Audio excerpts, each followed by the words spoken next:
Without surveillance equipment, people did not know what happened at that time and could only attribute the accident to the will of God, but Sienna vaguely felt that all these coincidences seemed to reveal a trace of weirdness. A few years later, everything changed, and Lauster had changed his writing style from an ordinary romance writer to a master of suspense crime. Once his works were released, they would cause a shock in the cultural world, and Sienna had been working in big cities for a long time, and it seemed that everyone had forgotten those unhappy things.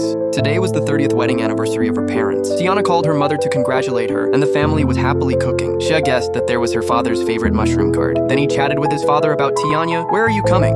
Yeah, I don't know. We'll see. Are you making an anniversary pie? Yes, there seems to be pie. But your siblings already warned us that they're opting out of those cowards. Okay, I have to go. You just want to talk to me? Okay, I love you. Bye-bye. Late at night, Sienna was woken up by the urgent ringing of the phone. The second brother on the phone told him that his parents had food poisoning. When he arrived at the hospital overnight, he learned that his father had died from accidentally eating poisonous mushrooms, and his mother was out of danger. But the nerve stimulated by the toxin was likely to be paralyzed. The strong news made Sienna feel dizzy, and for a while he was in the same place stupidly, and then he recalled a past story. He once talked to Lauster about his parents' love for mushrooms, and taught them in detail how to distinguish poisonous mushrooms. He also talked to him about how the beach where his eldest brother works is fun. Connected to everything in front of him, he realized that this was Lauster's revenge. Suffering from the lack of evidence, Sienna used her connections to contact an investigative reporter, asking him to help find evidence of Lauster's crime. If he dug up any clues on the popular writer, the future of the reporter would be bright, so he readily agreed. Soon, when he checked the papers, he found some clues. It is very likely that Sienna's eldest brother drowned to save people, but the person who was rescued never showed up. He had reason to suspect that that person might be Lauster. Then he went to the forest where Sienna's parents picked mushrooms to investigate, and the originally extremely rare poisonous mushrooms were multiplying in that area. However, the investigation has just begun, and another murder happened without warning. Tonight, Sienna's second brother went to the vocational class.